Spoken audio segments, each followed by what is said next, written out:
أما بعد أعوذ بالله من الشيطان الرجيم بسم الله الرحمن الرحيم قال الله تبارك وتعالى في شان حبيبه الكريم إن الله وملائكته يصلون على النبي يا أيها الذين آمنوا صلوا عليه وسلموا تسليما صلى الله على النبي الأمي وآله صلى الله تعالى عليه وسلم صلاة وسلام عليك يا حبيبي يا قديمي يا محسني يا رسول الله صلى الله تعالى عليه وسلم. سرکار دو عالم نور مجسم شاہ آدم و بنی آدم نبی مکرم نبی محتشم صلی اللہ تعالی علیہ وسلم پر درود و سلام پڑھنے کی بے شمار فضیلتیں قرآن و حدیث اور بزرگان دین کی دیگر کتابوں میں لکھی ہیں. درود پاک پر آپ کی دلچسپی کو بڑھانے کے لیے ایک فضیلت سنانے کی سعادتیں حاصل کر رہا ہوں. توجہ کے ساتھ سماعت فرمائیں. آقا کریم صلی اللہ تعالی علیہ وسلم کے ایک بہت پیارے عاشق ایک مرتبہ سمندری سفر میں پانی جہاز پر سفر کر رہا تھا. دوران سفر آقا کائنات فخر موجودات صلی اللہ تعالی علیہ وسلم پر جھوم کر عقیدت و محبت کے ساتھ درود و سلام بھی پڑھتا چلا جا رہا ہے.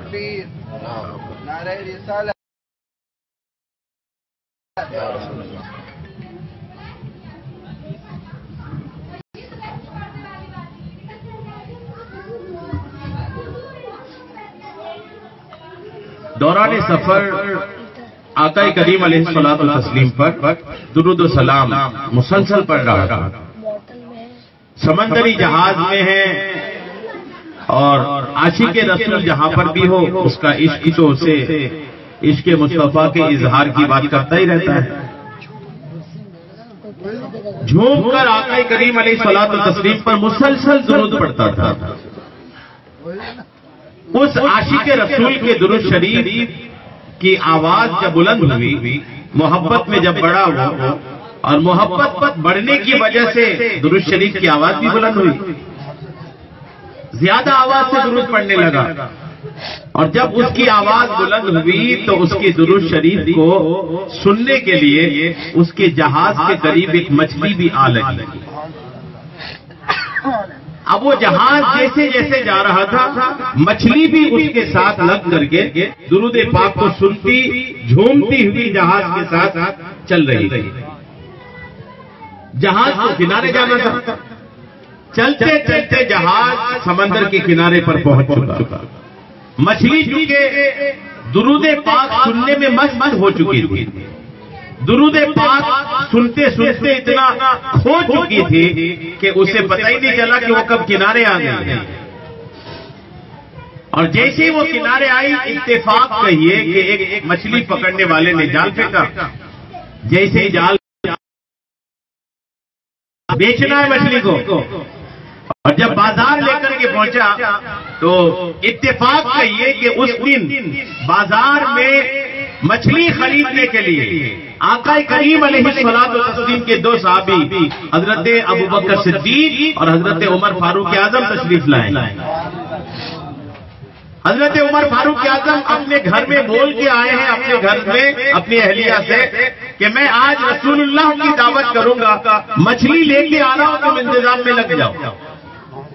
آقا کی دعوت بھی ہو گئی. مچھلی لینے کے لیے حضرت عمر فاروق اعظم صدیق اکبر کے ساتھ جب بازار آئے تو اتفاق ہی اور حسین اتفاق کہیے کہ حضرت عمر کو وہی مچھلی پسند آئی جو درود شریف سنتے سنتے کنارے آئی. حضرت عمر فاروق اعظم رضی اللہ تعالیٰ عنہ نے اس مچھلی کو خریدا. خرید کر لے کر گھر آئے. بیوی سے کہا اس کو صاف کرو پکاؤ. بیوی نے صاف کی, اس کی پیس بنائی اور پیس بنا کر کے جب اس کو ہانڈی پہ چڑھائی اور پھر اس میں آگ جلائی. جیسے ہی آگ جلائے تو ہوا یوں کہ مچھلی کی ہانڈی کے بنا آگ تو جل رہی تھی اور جیسے ہی مچھلی کی پیس میں لدی ہوئی ہانڈی کو اس کے اوپر رکھ رہے تو آگ بجھ جاتی. پھر اس نے حضرت عمر کی بیوی نے پھر ایک کام کیا کہ اس کو الگ کیا. جیسے الگ کیا آگ جلائے تو جل رہی ہے، مچھلی کی ہانڈی رکھ رہے تو آگ بجھ رہی ہے. عجیب و غریب معاملہ ہو گیا. حضرت عمر فاروق اعظم کی بیوی پریشان ہو گئی کہ میرے شوہر رامدان نے اللہ کے رسول کی دعوت کیا ہے، آقا تشریف لانے ہی والے ہیں، کھانا تیار ہونے کے نام پہ سب کچھ ہو چکا ہے، سبزی تیار ہونے کا نام نہیں، تو مچھلی پکنے کو تیار نہیں ہے. وقت گزرتے گزرتے وہ وقت بیان پڑا کہ آقا کریم علیہ السلام بھی وقت پر حضرت عمر کے گھر تشریف لا چکے ہیں. اب آپ غور کیجئے، خدا کا مہمان جب مہمان بن کر کے عمر کے گھر میں آئے ہوں اور کھانا تیار نہیں ہے. آقا تو خدا کے مہمان ہے نا. معراج کی رات یاد ہے نا آپ کو؟ شب معراج کو اللہ کریم نے ہمارے محبوب کو آن بان شان کے ساتھ، دنیا میں کوئی مخلوق کو کسی نے اتنی عزت کے ساتھ بلایا ہوگا، اور یقیناً نہیں بلایا تھا جتنی عزت کے ساتھ اللہ کریم نے شب معراج کو اپنے حبیب کو اپنے پاس بلایا. تو یہ تو مہمان خدا ہے. خدا کا مہمان جب حضرت عمر کے گھر تشریف لائے ہیں، اور حضرت عمر کے گھر میں ابھی سبزی تیار نہیں. اور کیجئے مہمان آ گئے ہو، کھانا تیار نہ ہو تو میزبان کے چہرے کی رنگت کیا ہوتی ہے؟ میزبان تو پریشان ہو جاتا ہے نا کہ مہمان گھر پر ہے، کھانا تیار نہیں ہے. حضرت عمر کے چہرے کو جب پریشان دیکھا، آقا کریم علیہ السلام نے پوچھا عمر کیا ماجرا ہے، پریشان کیوں ہو؟ حضرت عمر فاروق اعظم رضی اللہ تعالیٰ عنہ نے عرض کیا یا رسول اللہ، عجیب و غریب معاملہ درپیش ہے. مچھلی بازار سے خرید کر لایا اور لا کر بیوی کو دیا، انہوں نے کاٹ کر صاف کر کے جب ہانڈی پہ ڈال کر اس ہانڈی کو جب چولہے پہ رکھتی ہے تو چولہا بجھ جاتا ہے، اور جب اس کو الگ کرتے ہیں تو چولہا جلنے لگتا ہے. یا رسول اللہ، اسی کشمکش کی وجہ سے سبزی تیار نہیں ہوئی. میرے چہرے پر جو پریشانی ہے وہ اسی وجہ سے. آقا کریم علیہ السلام نے کچھ دیر کے لیے اپنی آنکھیں بند کی. آنکھیں بند کرنے کے بعد اللہ والے جو ہوتے ہیں نا، وہ شعر ہے نا کہ الٹے ہی چال چلتے ہیں دیوان گانے کی، آنکھوں کو بند کرتے ہیں دیدار کے لیے. دنیا آنکھیں کھول کے دیکھتی ہے، اللہ کے مقبول اور محبوب بندے آنکھیں بند کر کے دیکھتے ہیں. آنکھیں کھول کے دیکھنے والا ان کے لیے پردے ہوتے ہیں. ہم آنکھیں کھول کے دیکھیں تو پردے کے اس پار نہیں دکھے گا، لیکن اللہ والے جب آنکھیں بند کر کے دیکھتے ہیں تو دنیا کے سارے پردے ان کی آنکھوں کے سامنے اٹھ چکے ہوتے ہیں. پردوں کے اس پار کی چیزیں اولیاء کرام کو نظر آتی ہے. پھر اولیاء کرام کی جب یہ بات ہے تو ہمارے آقا کریم کی کیا بات ہوگی؟ آقا کریم نے آنکھیں بند کی، کچھ دیر کے بعد جب آنکھیں کھولی تو ارشاد فرمایا مسکراتے ہوئے، اے عمر، دنیا کی آگ کی تو کیا اوقات اور کیا حقیقت ہے، جہنم کی آگ بھی اس مچھلی کو نہیں جلا سکتی ہے. حضرت عمر فاروق اعظم حیران میں ہے، یا رسول اللہ، جہنم کی آگ بھی اس مچھلی کو جلا نہ پائے. اے اللہ کے پیارے رسول، اس مچھلی میں یہ کمال کہاں سے آیا؟ یہ مچھلی اتنی عظیم الشان کیسے ہو گئی؟ جب حضرت عمر نے پوچھا، آقا کریم نے جواب دیا، اے میرے عمر سنو، میرا ایک عاشق سمندری جہاز میں مجھ پر محبت سے درود پڑھتا ہوا آ رہا تھا. یہ وہ مچھلی جو محبت سے اس درود پاک کو سن رہی تھی. اے عمر سنو، محبت سے درود پاک کو سننے کی وجہ سے اللہ کریم نے اس مچھلی پر دنیا میں جلنا حرام قرار دے دیا، اس لیے جلنے والی نہیں ہے. اب آپ غور کیجئے کہ آقا کی محبت میں اگر کوئی مچھلی درود سنے تو اسے جہنم کی آگ نہیں جلا سکتی. اگر کوئی آقا کی سچی محبت میں آقا کا امتی درود پاک پڑھے تو جہنم کی آگ اسے کیوں کر جلائے گی. لیکن حقیقت یہ ہے کہ محبت سچی ہونی پڑے گی، محبت پکی ہونی پڑے گی. درود پاک پڑھی، اللہم صلی علی سیدنا شفیعنا حبیبنا مولانا محمد بارک وسلم، صلاۃ و سلام علیکہ یا حبیبی یا کریمی یا محسنی یا رسول اللہ صلی اللہ تعالی علیہ وسلم. ہم اور آپ شادی کی محفل میں بیٹھنے کی سعادتیں حاصل کر رہے ہیں. اللہ کریم اس شادی کو، جس شادی سے قبل برکتوں کے لیے اس محفل پاک کو اکٹھا کیا گیا ہے، اللہ کریم اس شادی میں خوب برکتیں عطا فرمائے، اور شادی کے تمام جائز رسومات کو اللہ کریم خیر و عافیت کے ساتھ پوری کرنے کے، پوری ہونے کے اسباب اور راستے پیدا فرمائے. شادی کیا ہے اور اسلام میں شادی کی کیا حیثیت ہے، اس پر کچھ باتیں کچھ ہی وقت کے لیے، تھوڑے وقت کے لیے میں انشاءاللہ آپ کو پیش کرنے کی سعادت حاصل کروں گا۔ ایک تابعی بزرگ ہیں حضرت سعید ابن مسیب، تابعی بزرگ ہیں۔ ایک ہوتا ہے صحابی جس نے ہمارے نبی کو دیکھا ایمان کی حالت میں، وہ صحابی ہے، اور جنہوں نے ایمان کی حالت میں صحابی کو دیکھا، نبی کو نہیں دیکھا، اس مسلمان کو تابعی بولتے ہیں۔ یہ کیٹیگری یاد رہنا چاہیے۔ اسلام میں جس نے ایمان قبول کر کے آقا کو دیکھا یا آقا کی صحبت میں رہا، جیسے اندھا ہے نابینا ہے تو آقا کو دیکھا نہیں لیکن آقا کی صحبت میں رہا، تو وہ بھی صحابی ہے۔ اور جس مسلمان نے ایمان کی حالت میں کسی صحابی کو دیکھا، اب تابعی بزرگ کے تعلق سے آپ یاد رکھیں کہ یہ سعید ابن مسیب شان بزرگ ہے۔ یہ ایک بات بس عرض کر دیتا ہوں ان کے تعلق سے تاکہ آپ کو بات سمجھ میں آ جائے کہ یہ کتنی بڑی شخصیت ہے۔ یزید نے جب کربلا کے میدان میں اس کی فوج نے جو ظلم و ستم کیا تھا، کیا ہی تھا، اس کے بعد کربلا کے بعد یزیدی فوج نے مدینے میں بھی حملہ کیا، اور مدینے پاک کے حملے کے دوران اس کی فوج نے مدینے پاک کو، مسجد نبوی کو 3 دن کے لیے بند رکھا تھا۔ 3 دن مسجد نبوی میں نماز نہیں ہوئی، اذان نہیں ہوتی تھی۔ اس بدبخت کی فوج نے اپنے جانور مسجد نبوی کے کیمپس میں باندھا، ایسی بے حرمتی ہوئی تھی۔ مدینے پاک میں قتل و غارت، ظلم و ستم، بے حیائی، بدکاری کا بازار گرم کر رکھا تھا۔ اس وقت حضرت سعید ابن مسیب یہ جو تابعی بزرگ ہیں یہ اس وقت زندہ تھے۔ انہوں نے جب دیکھا کہ یار حالات اتنے نازک ہو گئے تو کہیں بھاگنے کے بجائے سعید ابن مسیب رضی اللہ تعالیٰ عنہ آقا کے مزار میں جا کر چھپ گئے، روزے کی جالیوں کے اندر جا کر کے چھپ گئے۔ حضرت سعید ابن مسیب 3 دن تک اندر رہے، اور 3 دن کے بعد سعید ابن مسیب اندر سے باہر آئے، اور یہ یزید کی فوج جا چکی تھی، باہر تشریف لائے۔ جب باہر آئے تو انہوں نے اندر کی 3 دن کی خبر جو بتائی، انہوں نے کہا سنو مدینے کے لوگوں، تمہیں کیا لگتا ہے کہ یزیدی فوج نے جو مسجد نبوی میں اذان اور نماز کو بند کیا تھا، تو کیا مسجد میں اذان اور نماز بند تھی؟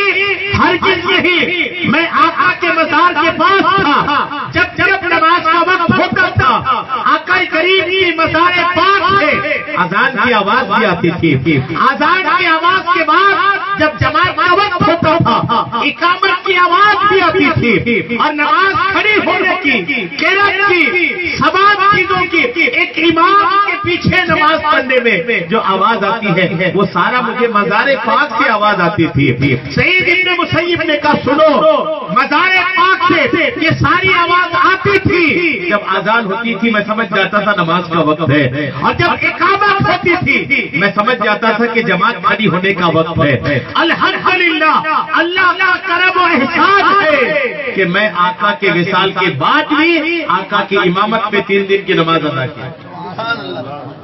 اتنے بڑے بزرگ ہیں تابعی حضرت سعید ابن مسیب، بہت بڑے بزرگ۔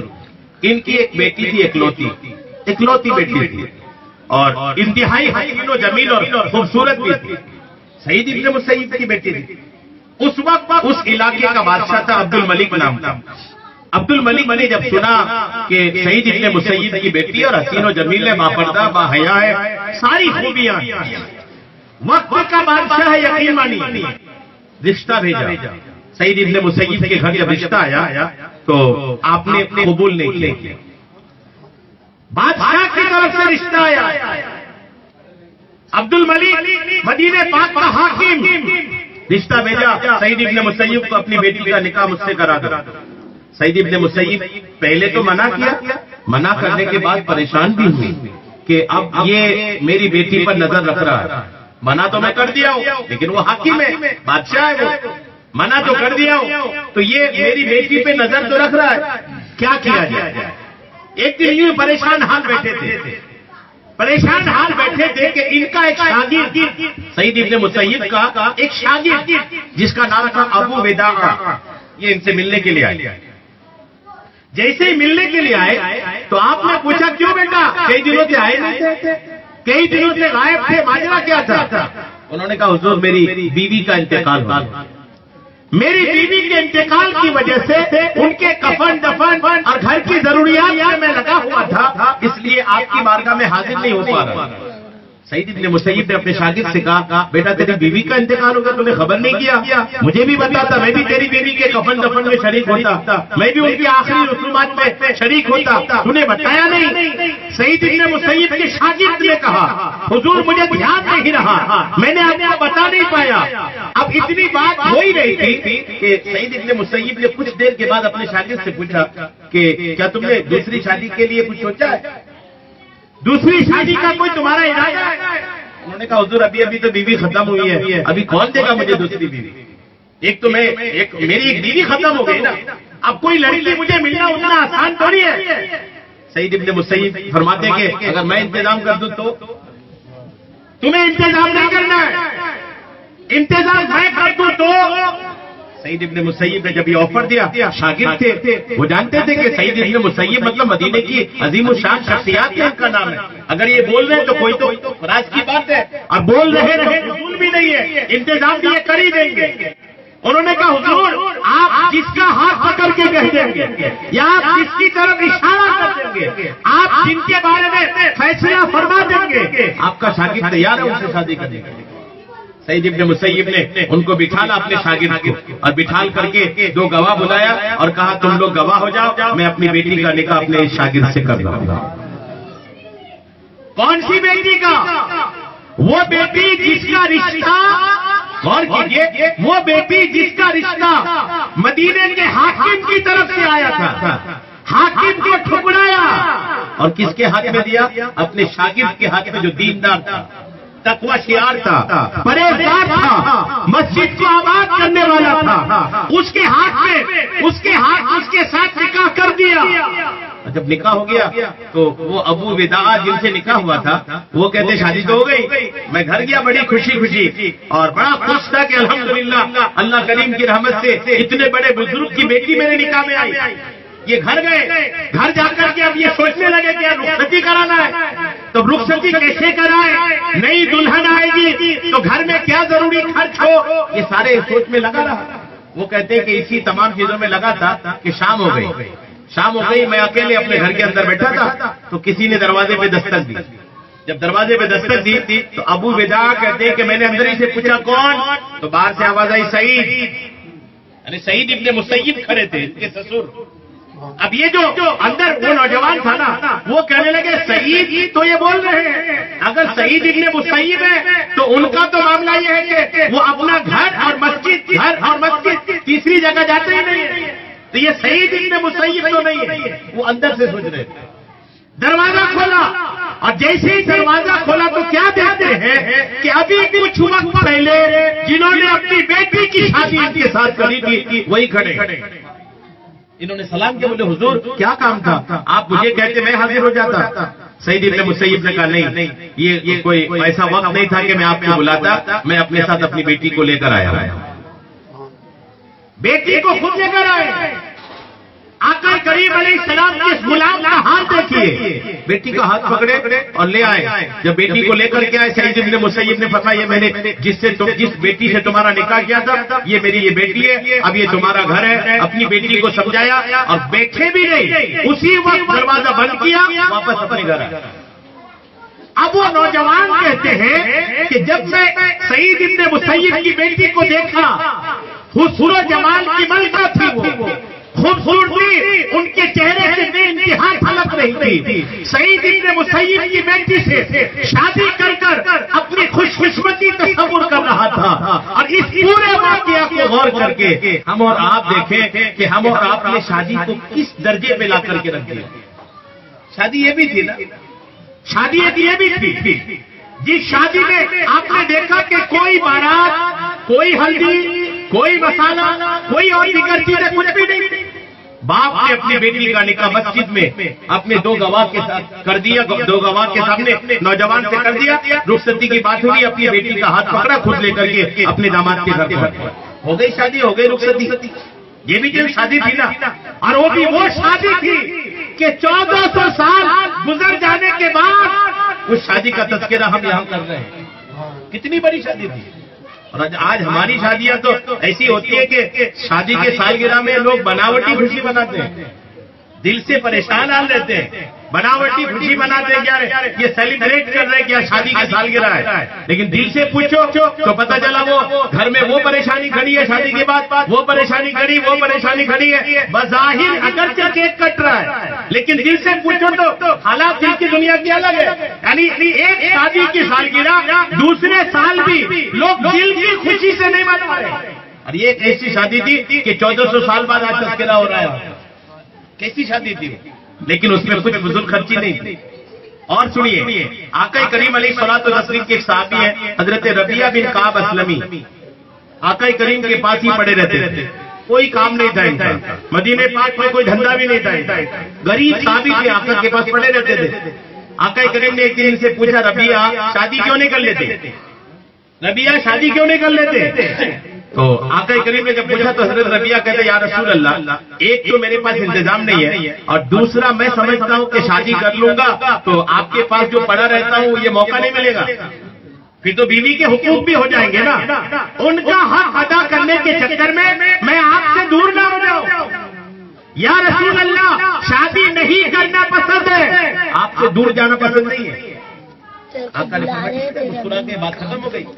کچھ دنوں کے بعد آقا نے پھر پوچھا, ربیعہ شادی کیوں نہیں کر لیتے؟ اب حضرت ربیعہ کہتے ہیں کہ میرے لیے کیا بہتر ہے. صحابی کا ایمان دیکھیے, کہتے ہیں میرے لیے کیا بہتر ہے یہ مجھ سے زیادہ میرے آقا جانتے ہیں.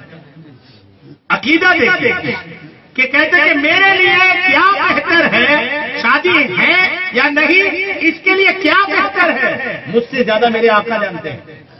اب انہوں نے دل میں یہ بات بنائی کہ ایک دن اور اگر آقا نے پوچھ لیا تو آقا سے کہہ دوں گا یا رسول اللہ ہاں کرنا ہے. 2 دن تو منع کر دیے, تیسرے دن ایک وقت کے بعد آقا نے پھر فرمایا, ربیعہ شادی کیوں نہیں کر لیتے؟ حضرت ربیعہ کہتے یا رسول اللہ آپ بتا دیجیے کہاں کرنا ہے.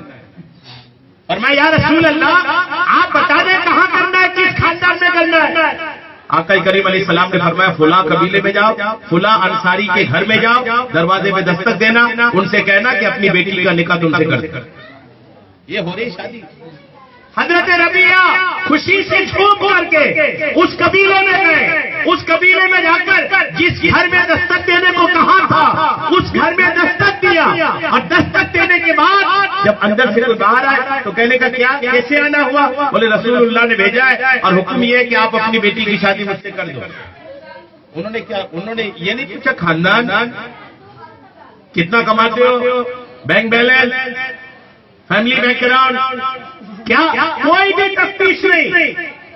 میں نے کہتا کہ تفتیش کرنا منع ہے, لیکن ان صحابی کا ایمان دیکھیے, انہوں نے خاندان, پیشہ, پیسہ, دولت, گھر بار کچھ بھی نہیں دیکھا. دیکھا کس بات کو کہ رسول اللہ نے بھیجا ہے کہ اپنی بیٹی کا نکاح. ان کو مطلب رسول اللہ کے حکم سے تھا, ان کو پتا تھا کہ رسول اللہ جب بھیجے ہیں تو ہماری بیٹی کے لیے کائنات کے سب سے اچھے دولہا یہی ہے. اگر میرے آقا نے سنا ہے تو اس سے اچھا دولہا ہماری بیٹی کے لیے روئے زمین پر کسی آدم کی اولاد میں نہیں ملے گی. تیار ہو گئے اور بیٹی کی شادی کرا دی, گھر لے آئے, ہو گئی شادی. ایک اور واقعہ سنیں, سلمان فارسی کا نام جانتے ہیں؟ 400 سال تک زندہ رہے, اتنے بڑے صحابی ہیں. آقا کریم علیہ السلام کے صحابیوں میں سب سے لمبی عمر پانے والے صحابی سلمان فارسی, بہت بڑے بزرگ ہیں. کئی بزرگوں سے ملاقات کے بعد آقا کریم سے ملے تھے.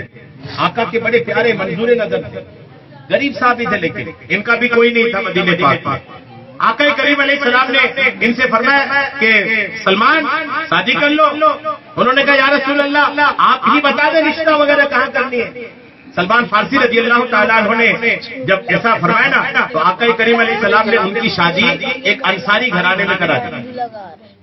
آقا کریم علیہ السلام نے انصاری گھرانے میں شادی کرا دی, شادی ہو گئی. اب جب شادی ہوئی, اس کے شادی کی پہلی رات کا جو انتظام ہوا وہ سسرال میں ہی ہوا. سلمان فارسی تو کوئی گھر ہی نہیں, سسرال میں ہوا. سلمان فارسی رضی اللہ تعالیٰ عنہ آقا کریم کے پاس سے جب اپنے بیوی کے پاس جانے لگے تو ان کے کچھ دوست بھی ساتھ ہو گئے. شادی ہوئی آج تو خوشی کا ایک ماحول ہے, دوست بھی ساتھ ہو لیے. اور جب دوست چلتے چلتے چلتے جب سسرال کے دروازے پر پہنچے، سلمان فارسی نے اپنے دوستوں سے کہا کہ ٹھیک ہے، اب یہ آپ کا آخری تھا، اب یہاں سے آپ چلے جاؤ، میں اپنی بیوی کے پاس جاؤں. دوستی دروازے تک. آج کے نوجوان دوستی گھر کے اندر تک. یہ ہمارے نوجوانوں کی عجیب و غریب کیفیت ہوگی. یہ اپنے دوستوں کو یہاں وہاں کے دوست بھی ہے، وہ ڈھنگ کے بھی دوستوں تو ٹھیک ہے، بے ڈھنگے دوستوں کو یہ اپنے گھر تک انٹر کراتے ہیں. اور یہی دوست جب گیند مارتا ہے تو پھر وہ سر پکڑتا ہے کہ میں نے کیا کر دیا. دوستی بالکل ہو، دوستی کوئی بری چیز نہیں، لیکن اس کی ایک لمٹ ہے، اس کی ایک حد ہے، اس کی ایک سیمائیں ہیں کہ آپ کو کس وقت کہاں تک ملنا ہے، کس کی محبت، کس کا لگاؤ، کس کا دوستانہ کہاں تک ہے، آپ کو اس کی سیمائیں آنی چاہیے. حضرت سلمان فارسی نے کہا بس یہاں سے چلے جائیے، اب میں اپنے سسرال میں اپنی بیوی کے پاس جا رہا ہوں، آپ کی دوستی ہماری یہیں تک، کل صبح ملاقات ہوگی. وہ سب واپس چلے آئے. سلمان فارسی رضی اللہ تعالیٰ عنہ گئے اندر. جیسے اندر گئے تو کیا دیکھتے ہیں، پورا گھر سجا ہوا اور پردے لمبے لمبے لگے ہوئے ہیں. سلمان فارسی رضی اللہ تعالیٰ عنہ نے فرمایا کہ تمہارے گھر کو بخار ہو گیا ہے یا کعبہ یہاں آ گیا ہے؟ کیا فرمایا؟ سلمان فارسی فرما رہے تمہارے گھر کو بخار ہو گیا ہے یا کعبہ یہاں آ گیا ہے؟ بولے کیا حضور؟ بولے چادر تو کعبے پہ چڑھ دی ہے، گلاف تو کعبے پہ چڑھ دیے، یا بخار ہوتا ہے تو آدمی اوڑھ لیتا ہے، تو یہ کیوں ہے؟ اتنے سارے پردے کیوں لٹکائے؟ گھر کے چاروں طرف پردے ہی پردے کیوں لٹکائے؟ انہوں نے کہا حضور آپ کی شادی ہوئی، آج آپ کی شادی کا شب زباف ہے، ہم نے آپ کے استقبال کے لیے لگایا ہے. تو آپ نے فرمایا کہ میرے نبی کے ساتھ میں رہا ہوں، میرے نبی کے ساتھ میں رہا ہوں، میرے نبی کا فرمان ہے کہ پردہ صرف دروازے پر ہو تو دروازے کا پردہ رکھنے دو، باقی سارے پردے اتار لو. دروازے کا پردہ رکھ دیا، باقی سارے پردے الگ ہو گئے. اور جب سارے پردے الگ ہو گئے تو سلمان فارسی رضی اللہ تعالیٰ عنہ نے دیکھا کہ غلام بھی کھڑا ہے. آپ نے پوچھا یہ؟ تو بولے آپ کی خدمت کے لیے آپ کا نوکر ہے. سلمان فارسی رضی اللہ تعالیٰ عنہ نے فرمایا کہ میں اپنے نبی کے ساتھ رہا ہوں، میرے نبی کا یہ فرمانا ہے، اور میرے نبی کی اپنی بھی عادت تھی کہ وہ خود کے کام خود کرتے تھے. اس کو بھی چھٹی کرو، میں اپنے کام خود کر لوں گا. وہ بھی چلے گئے. اور جب وہ بھی چلے گئے اب گھر خالی، آپ اپنی بیوی کے ساتھ کرنا ہے. سلمان فارسی رضی اللہ تعالیٰ عنہ نے اپنی بیوی سے فرمایا کہ آج کی رات ہماری زندگی کی سب سے خوبصورت رات ہے، اگر آج میں کچھ آپ سے کہوں تو مانو گی؟ انہوں نے کہا بالکل میرے سرتاج، آپ جو کہیں گے آپ کے مطابق ہوگا. سلمان فارسی رضی اللہ تعالیٰ عنہ نے فرمایا کہ کیوں نہ اللہ کریم نے ہم اور آپ کو ایک کیا ہے تو اس کی خوشی میں خدا کو راضی کرنے میں لگ جائے. کیا کرنا ہے؟ بولے مصلی بچھاؤ اور خدا کی یاد میں لگ جاؤ. سلمان فارسی فرماتے مصلی بچھایا، 2 رکعت نماز پڑھی، اور نماز 2 رکعت پڑھنے کے بعد جب دوبارہ اٹھتے ہیں تو فرماتے ہیں کہ مجھے ابھی تسلی نہیں ہوئی، میرا دل بھرا نہیں ہے. پھر مصلی بچھایا، پھر 2 پڑھا، 2 کرتے کرتے ساری رات گزار دی، لیکن نماز سے جی نہیں بھرا. نعرہ تکبیر، نعرہ رسالت، یا رسول اللہ، اہل سنت زندہ باد، اسلام زندہ باد. کس کو بولتے ہیں محبت رسول؟ آقا کریم علیہ السلام کی محبت، اللہ کی محبت کس کو بولتے ہیں؟ یقین مانے کہ یہ شادیاں، یہ 3 واقعہ میں نے آپ کو بتا دیا، یہی شادی تھی. ہمارے نبی نے 11 شادی کی. ہمارے نبی کی 11 شادیوں میں کوئی بارات نہیں، کوئی بارات نہیں، کوئی دولہا دکھائی نہیں، کوئی دلہن دکھائی نہیں، کوئی منگنی نہیں، کچھ بھی نہیں تھا ایسا. جی کچھ بھی نہیں تھا ایسا. آج مسلمانوں نے شادی کو اتنا بھاری، یہ مسلمانوں ہی نہیں بلکہ اگر یہ کہوں کہ سارے سماج والوں نے شادی کو بڑا بھاری بنا دیا. اگر مسلم سماج سے باہر اگر آپ جائیں تو مسلم سماج کے باہر بھی شادی آسان ہو سکتی ہے. کیا کورٹ میرج کر کے لوگ شادی شدہ نہیں رہتے؟ کورٹ میرج کر کے شادی شدہ رہتے ہیں اور قانوناً بھی رہتے ہیں، سماج بھی ان کو ایکسپٹ کرتا ہے. اگر مسلم سماج کے علاوہ باہر بھی جائیں تو اس سے سمجھ میں آتا ہے کہ دوسرے مذہب میں بھی شادی کے اتنے سارے جو رسم و رواج خرچیلے کیے جاتے ہیں ان کے مذہب میں بھی مذہبی طور پر نہیں، اسلام میں تو نہیں ہے ہی ہے. اسلام میں شادی اتنی ہی بس ہے کہ ایک لڑکا اور ایک لڑکی ہو، دو گواہ کے سامنے دونوں ایک دوسرے کو قبول کر لیں، یہ شادی ہے۔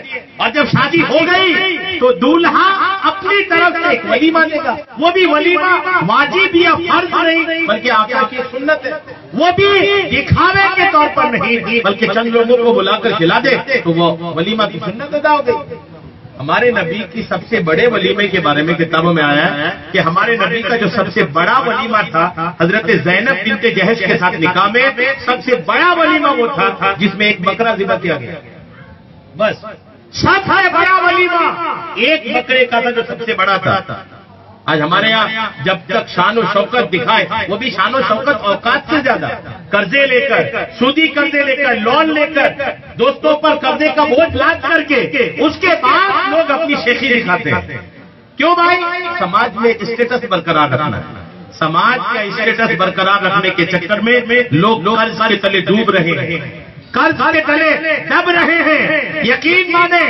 اچھا مسئلہ یہ بھی ہے کہ اگر کوئی بالفرض اگر کوئی کھڑا بھی ہوتا ہے کہ مجھے شادی جو ہے وہ سادہ انداز میں کرنا ہے تو ان کے دوست یار کرنے نہیں، ان کے رشتہ دار کرنے نہیں، ان کو ٹوچتے ہیں، ان کو ڈوچتے ہیں، کان بھرتے ہیں۔ ایسا کرے گا لوگ تجھے بدنام نہیں کریں گے، لوگ تجھے برا بلا نہیں کہیں گے، یہ سماج اور خاندان کے بیچ تمہاری کیا رہ جائے گی کہ تم کچھ نہیں کماتا، کمایا تو خرچ کرو۔ یعنی باتیں بول بول کر کے اس بیچارے کو ایسا باولا کر دیتے ہیں کہ وہ جتنا جیب میں ہے وہ بھی خرچ کرتا ہے اور پھر وہ قرضے لے کر کے بھی خرچ کرتا ہے۔ اور جیسی شادی ہوئی نا، یہ جو کان بھرنے والے رشتے دار ہیں نا وہ ایک نظر نہیں آتے۔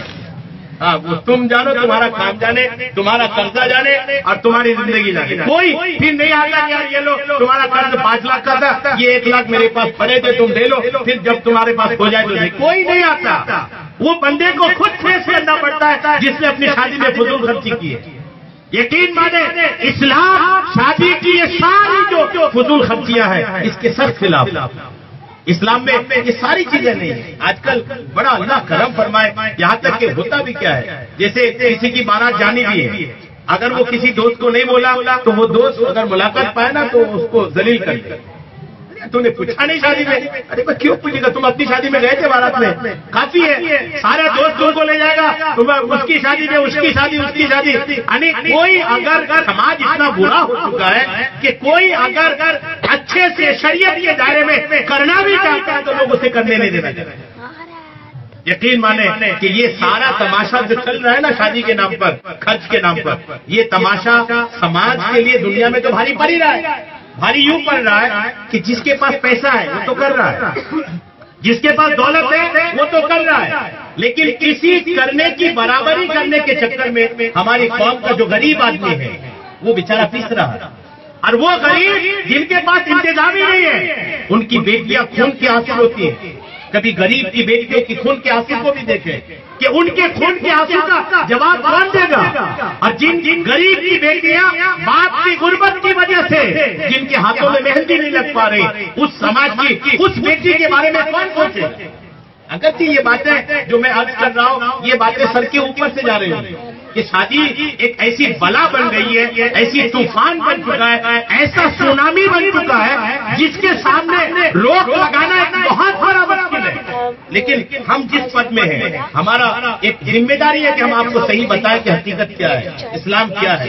ہم بتا کر کے اپنی ذمہ داری سے فارغ ہونا چاہتے ہیں کہ اسلام نے شادی کو خرچیلا نہیں بلکہ شادی کو سادہ بنایا۔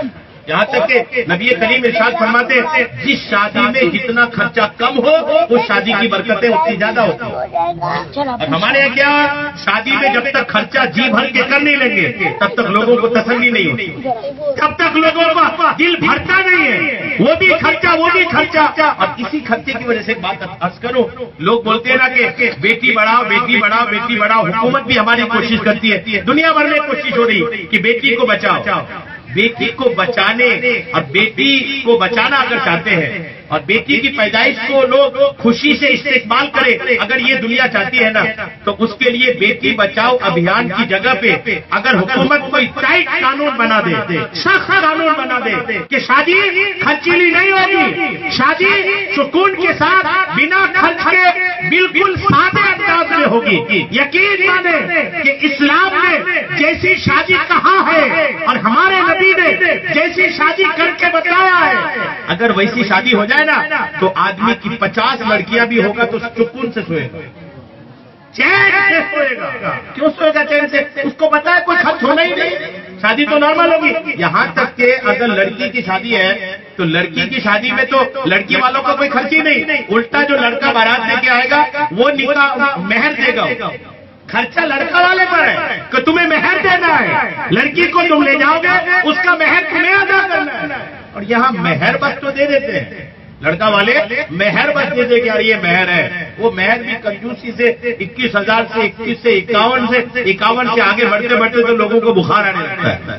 جی ہاں, لڑکیاں کے جو باپ لوگ رہتے ہیں نا جو ان کے ذمہ دار رہتے ہیں, 51 سے آگے بڑی پریشانی, اور پھر وہی باپ جو 51 سے آگے مہر بڑھنے میں پریشان ہوتا ہے نا, وہی باپ پھر وہ بہو کے زیور کو دھیان سے دیکھتا ہے, 2-3 تولے کا ہے کہ نہیں, اتنے تولے کا ہے کہ نہیں, وہ پھر وہ پلنگ کو بھی بڑے دھیان سے دیکھتا ہے, مہنگا ہے کہ نہیں, سستا تو نہیں ہے, جہیز کو چیک کرتا ہے سستا تو نہیں ہے. یعنی جب آپ کی دینے کی باری آئی تو آپ کا جیب گرم ہو گیا. اب یہاں بل 21-51 سے آگے نہیں بڑھنا ہے, اور جب لینے کی باری آئی تو منہ بڑا کھول لی. عجیب و غریب ہماری قوم کی حالت ہو گئی ہے. یہ کنڈیشن ہے, یہ حالات ہے, ہماری قوم نے یہ بنا کر کے رکھا ہے. اور یقین مانے کہ یہی ایسی باتیں ہیں قوم کی جو قوم کو گڈھے کی طرف لے جا رہا ہے, سماج کو ڈبا رہا ہے. اگر قوم یہ چاہتی ہے کہ ہماری بیٹیاں محفوظ رہے, ہماری بیٹیاں عزت کے ساتھ, غریب کی بیٹی رہے وہ بھی خوشحال زندگی گزارے, امیر کی بیٹی رہے وہ بھی خوشحال زندگی گزارے, تو یقین مانے شادی کے خرچ کو کم کرنا پڑے. شادی کا خرچہ ایک تو شادی کے دن کا ہے ہی ہے, شادی سے پہلے اچھا سارا بوجھ جو ہے نا وہ لڑکی والوں کا, سارا بوجھ. تاریخ بھی کرنی ہے تو کبھی کوئی ایسا بھی تو ہو کہ لڑکی والے جائیں گے لڑکا والے کیا تاریخ کریں, یہ کون سا نیم ہے کہ لڑکا والے ہی آئیں گے لڑکی والے کیا. ڈیٹ کرنا ہے تو کون آتے ہیں, لڑکا والے آئیں گے لڑکی والے کیا. اچھا دیکھنے کے لیے آئے تو پہلے لڑکا آئے, لڑکا آ کر کے بولا میرے ابو آئیں گے, یہ ابو بڈھا بھی اکیلے جائے, وہ جا کر کے پھر بولے گا ہمارے داماد لوگ آئیں گے, وہ داماد آئے گا تو ہمارے پھپھا آئیں گے, وہ خالو آئیں گے, کئی سارا راؤنڈ مہمانی کا ہوگا, اور دلہن والے کھلائیں. یہ ساری مہمانداری ہو گئی. اس کے بعد ایک بڑی مہمانداری وہ کیا کرنا بھائی, ڈیٹ کرنا ہے. کروڑوں کا کاروبار موبائل میں بیٹھ کے کر لیتے, لاکھوں کا کاروبار موبائل میں بیٹھ کے کر لیتے, ڈیجیٹل دنیا ہے. لیکن ڈیٹ کرنا ہے آف لائن تھوڑی ہوگا, آنا پڑے گا, سامنے آنا پڑے گا, دلہن کے گھر کا ٹھیک ٹھاک دسترخوان توڑنا پڑے گا, اس کے بعد ڈیٹ ہو. یہ ہوتا کہ نہیں ہوتا؟ یہی بات اگر دولہا والے سمجھے کہ کیا کرنا, آج جس کا خرچہ ہم بڑھا رہے ہیں کل وہ ہمارے سمدھی ہوں, آج جس کا خرچہ ہم بڑھا رہے ہیں کل وہ ہمارے سمدھیانہ رشتے کے لوگ ہوں گے, آج جس کو لے جا کر ہم کھلا رہے ہیں کل تو وہ پیٹ پھیر کے بھاگ جائے گا, سارا رشتہ ہم کو نبھانا ہے ہمیشہ. تو اس کا خرچہ کم کرانے کے لیے فون پہ ڈیٹ نہیں ہو سکتی, فون پہ بات نہیں ہو سکتی کہ ارے ڈیٹ ہم چاہ رہے کہ کھلا ڈیٹ پہ ہماری شادی ہو جائے. آپ تیار ہو کیا؟ آپ وہاں کیلنڈر کھول کے لے کے بیٹھ جائیں, آپ یہاں کیلنڈر کھول کے لے کے بیٹھ جائیں. سارا اسکول کورونا کال میں موبائل میں چل گیا تو آپ کا ڈیٹ نہیں ہو سکتا. اسکول بند ہوا کیا کورونا کال میں؟ اسکول نہیں جانا ہے, سارے بچے اپنے اپنے گھر میں, ساری پڑھائی ہو گئی, بڑا بڑا کورس کورونا کال میں آن لائن ہو گیا. دیکھیں موبائل کے فون سے ڈیٹ نہیں ہو سکتی, سب ہو سکتی ہے, لیکن لوگوں کو پڑی رہتی ہے یہ اس کا خرچہ کرائے, یہ اس کا خرچہ کرائے, یہ اس کا خرچہ کرائے, یہ اس کا خرچ کرائے. ایک رواج تو آپ کے یہاں ہے نہیں, ہمارے یہاں ایک رواج ہے, جب شادی ہوتی ہے نا تو لڑکی کے کپڑے خریدتے ہیں. لڑکی کے کپڑے کیسے خریدتے ہیں؟ لڑکا والے بھی آئیں گے, لڑکی والے بھی آئیں گے, اور دونوں جائیں گے کسی مارواڑی کی دکان پر. اب ظاہر سی بات ہے کہ 8-10 دن بعد شادی ہونے والی ہے. اب یہ رشتے دار وہ رشتے دار دونوں کی تو ناک ہے نا, اب یہ نہ یہ مول ملائی کرے گا نہ وہ مول ملائی کرے گا. وہ مارواڑی کو پتا ہے کہ یہ دونوں ہونے والے سمجھی آئے ہیں, یعنی دونوں ہاتھ میں لڈو ہیں,